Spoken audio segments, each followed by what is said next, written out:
kaya raya mereka. Tapi karena mereka kufur, Allah hancurkan bendungannya, lalu Allah ganti dengan pohon-pohon yang berduri. Ringkas cerita, keluarlah suku-suku Arab dari Yaman pada saat itu. Dan waktu itu tidak ada suku Arab kecuali di Yaman. Mereka keluar menuju ke negeri Syam. Di utara Jazirah Arab itu ada negeri Syam, Palestina, Syria, Lebanon, dan Yordania. Nah, di Yaman ini kebetulan ada di Jazirah Arab bagian selatan, di bawah. Jadi mereka mau menuju ke negeri Syam. Di tengah-tengah jalan itu ada kota Mekah di tengah-tengahnya, tengah-tengah Jazirah Arab. Mereka lewatinlah Jazirah Arab itu menuju ke negeri Syam, karena negeri Syam ini subur. Mereka mau pindah ke sana gitu. Ternyata lewat di dekat lembah Mekah, mereka temukan di atas lembah Mekah itu ada banyak burung berputar-putar. Nah ini kalau insya Allah enggak, kalau antum kesesat di padang pasir, kehabisan air, tanda-tanda ada air situ kalau ada burung yang buat lingkaran.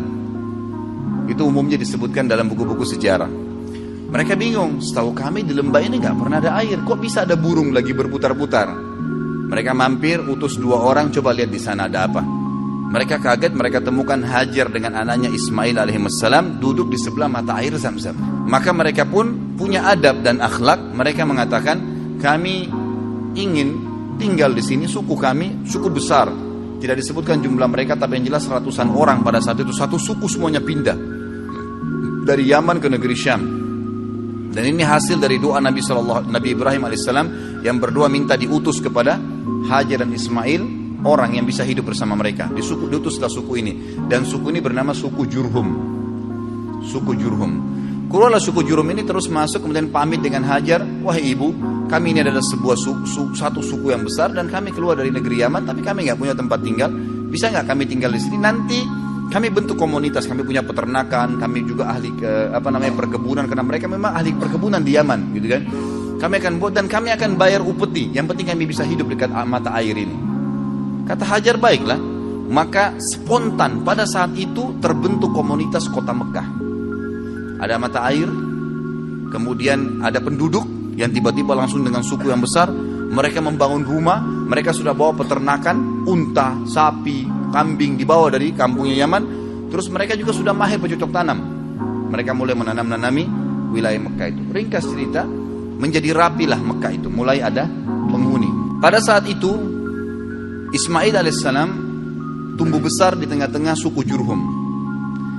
Perlu Bapak Ibu tahu, istilah Arab sendiri, Arab itu ada 2 macam. Ada namanya Arab asli, ada Arab musta'ribah. Arab asli ini adalah turunan orang Arab yang asli. Dan Arab musta'ribah adalah orang Arab, orang yang bukan Arab terarabkan karena pernikahan atau menggunakan bahasanya. Seperti kasus sekarang Mesir. Mesir itu suku Kipti, bukan orang Arab mereka. Irak, bukan orang Arab. Negeri Syam, Yordania, Palestina, itu bukan orang Arab mereka. Sudan, Jazair, Tunis, Maroko, Afrika Utara, semua itu bukan orang-orang Arab mereka, suku barbar. Tapi mereka dikatakan negara Arab. Kenapa? Karena menjadikan bahasa Arab sebagai bahasa negaranya. Dan pada saat ekspansi Islam di zaman Umar bin Khattab, zaman Uthman bin Affan, mereka menikah dengan orang-orang Arab, dari tabi'in, dari sahabat yang bergabung sama mereka, maka dikatakanlah mereka orang-orang Arab. Ismail alaihissalam bukan orang Arab, karena beliau dari Ibrahim alaihissalam orang asli suku Babilonia, dari Irak, asli orang Irak namanya suku Babilonia. Maka mereka, Ismail berbaur sampai besar dan menikah dengan anak kepala suku Jurhum. Setelah menikah, tapi tidak disebutkan di sini prediksi umurnya Ismail alaihissalam, karena ini kisah yang cukup panjang, saya ringkaskan melihat waktunya. Maka datanglah Ibrahim alaihissalam, diperintahkan oleh Allah SWT untuk mengunjungi Mekah. Beliau datang mengunjungi istrinya. Tapi pada saat itu yang saya dapat dalam buku sejarah adalah setelah Ismail menikah dengan anak kepala suku Jurhum. Datang, dan Ismail ini sangat gemar alaihissalam berburu. Sangat gemar berburu.